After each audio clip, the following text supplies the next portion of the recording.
Дорогие друзья, День Победы был и остается священным днем для всех людей нашей страны. Это самый дорогой праздник, в котором соединяется огромная радость, искренняя благодарность и боль невосполнимых утрат.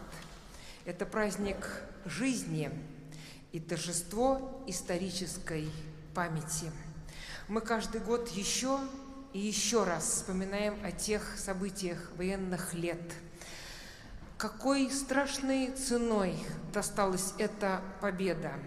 Если по каждому погибшему из 20 миллионов в стране объявить минуту молчания, страна будет молчать 32 года.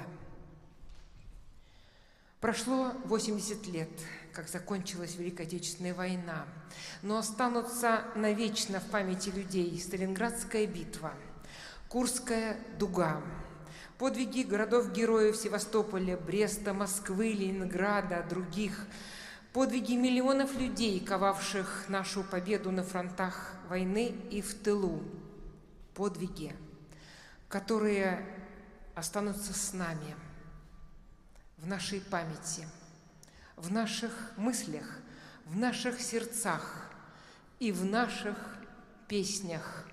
Я приглашаю на сцену хор «Алые паруса» и камерный женский хор выпускников и преподавателей «Консонанс», лауреаты международных и всероссийских конкурсов и фестивалей, детская музыкальная школа номер 68 Родиона Константиновича Щедрина.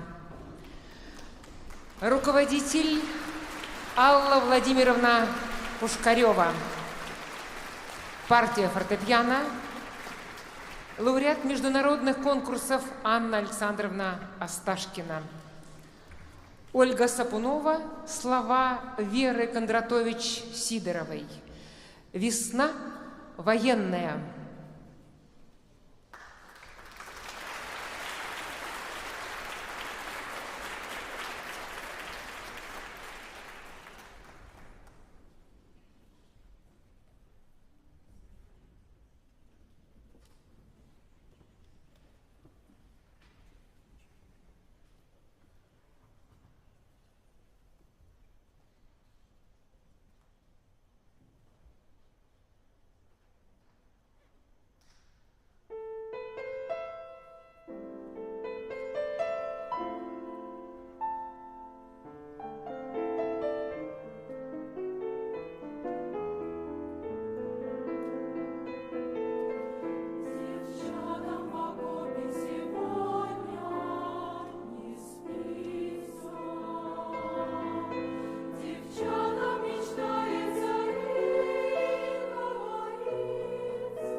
зеленый.